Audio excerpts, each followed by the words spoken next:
میں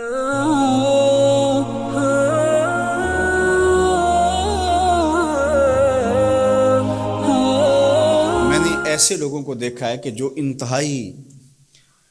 غلط زندگی بسر کرتے ہیں، لیکن اپنی اولاد کے بارے میں وہ بھی یہ آرزو رکھتے ہیں کہ ہماری اولاد اللہ کی ولی بنے۔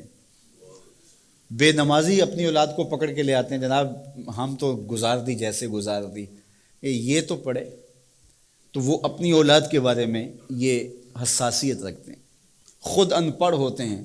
لیکن ان کی آرزو ہوتی ہے ہماری اولاد پڑھ جائے۔ خود جو ہے وہ پھٹے پرانے پہن لیں گے لیکن اپنی اولاد کے بارے میں ان کی حساسیت ہوگی۔ ان کا غلط راستوں پہ چلنا، ان کا گناہ کی زندگی گزارنا، ان کا آوارگی اختیار کرنا، یہ ماں باپ کو گوارا نہیں ہوتا، اس لیے کہ ماں باپ کا ایک تعلق ہے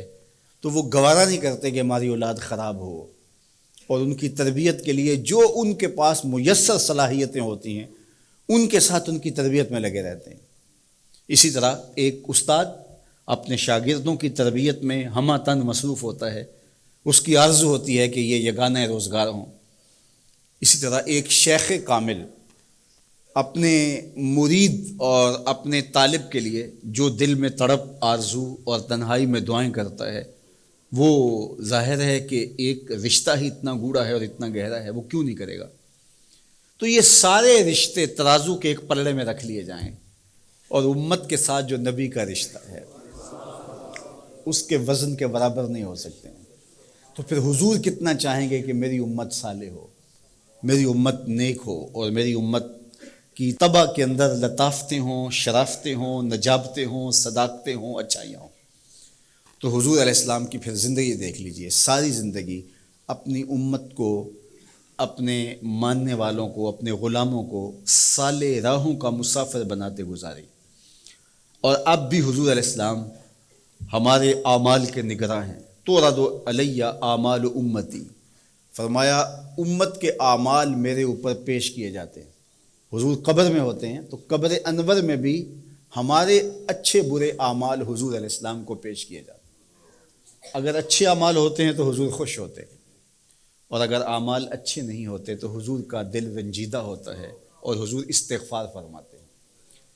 تو حضور کے بتائے ہوئے طریقے کے مطابق چلنا یہ مقصود شریعت تو ہے ہی، یہ ہماری ضرورت تو ہے ہی، لیکن ہمارے آقا و مولا حضور ختم المرتبت کی شدید آرزو اور حضور علیہ الصلوۃ والسلام کی شدید تمنا ہے کہ میری امت صالح راہوں کی مسافر بن جائے۔ تو فرمایا انما انا لکم مثل الوالد، میں تمہارے لیے ایک باپ کی جگہ پہ ہوں، اگر تم واش روم میں جاتے ہو تو بایاں قدم آگے رکھو، اور ایک ایک چیز اپنے ماننے والوں کو بتائی، اور اپنے عمل سے، اپنے رویے سے، اپنے طرز زندگی سے صحابہ کی تربیت کی۔ حضور علیہ الصلوۃ والسلام کے شام و سحر دیکھیے، حضور علیہ الصلوۃ والسلام کی زندگی کے اوقات کی تقسیم دیکھیے، آقا کریم علیہ الصلوۃ والسلام کا اخلاق کریمانہ دیکھیے، حضور علیہ الصلوۃ والسلام کے خوبصورت رویوں کا مطالعہ کر لیجئے، بحیثیت باپ دیکھ لیجئے، بحیثیت بھائی دیکھ لیجئے، بحیثیت مبلغ دیکھ لیجئے، حضور علیہ الصلوۃ والسلام کو بحیثیت سپہ سالار دیکھ لیجئے، حضور علیہ الصلوۃ والسلام کو بحیثیت عبد دیکھ لیجئے، اور حضور کو بحیثیت قائد دیکھ لیجئے۔ جس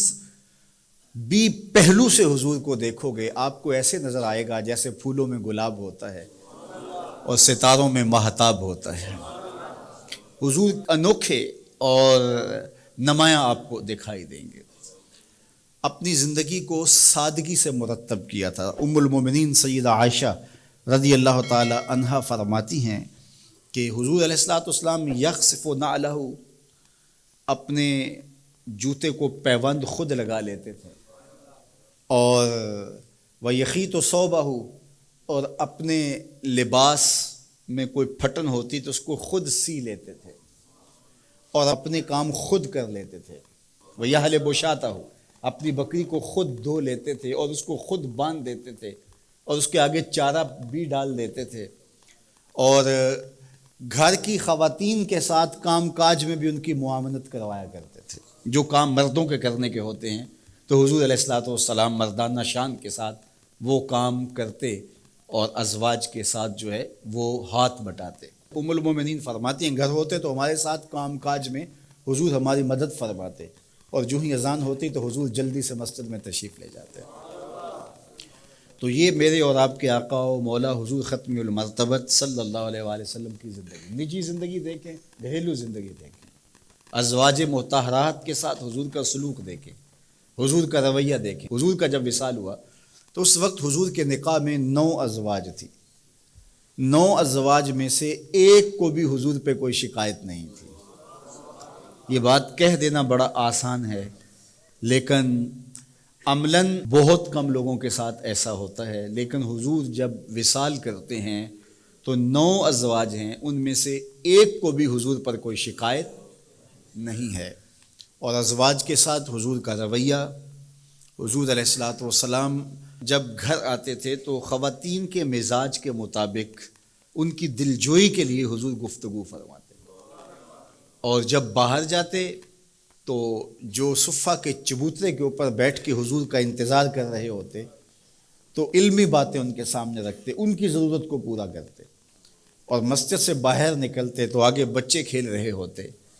تو حضور علیہ الصلوۃ والسلام یوں بیٹھ جاتے اور بچوں کو کہتے کہ یوں قطار میں کھڑے ہو جاؤ اور دوڑ کے آ کے میرے سینے لگو، جو سب سے پہلے لگے گا اس کو میں یہ انعام دوں گا۔ تو بچے دوڑ کے آ کے حضور سے لپٹتے، کوئی سینے سے لپٹ جاتا، کوئی کندھوں سے لپٹ جاتا،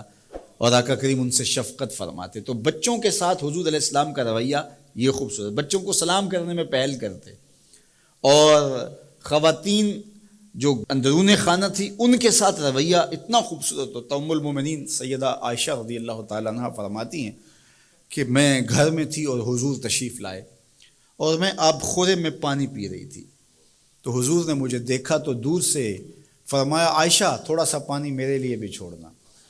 تو فرماتی ہیں کہ میں نے پانی چھوڑ دیا تو حضور نے میرے ہاتھ سے پیالہ لیا تو پینے لگے، پھر رک گئے،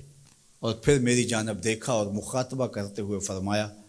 عائشہ ذرا بتانا تم نے ہونٹ کہاں لگائے تھے؟ میں وہاں ہونٹ رکھ کے پانی پینا چاہتا ہوں جہاں ہونٹ تم نے لگائے تھے۔ مجھے بتاؤ اگر بیوی کے ساتھ خاوند کا رویہ یہ ہوگا تو گھر جنت کا ٹکڑا بنے گا یا نہیں؟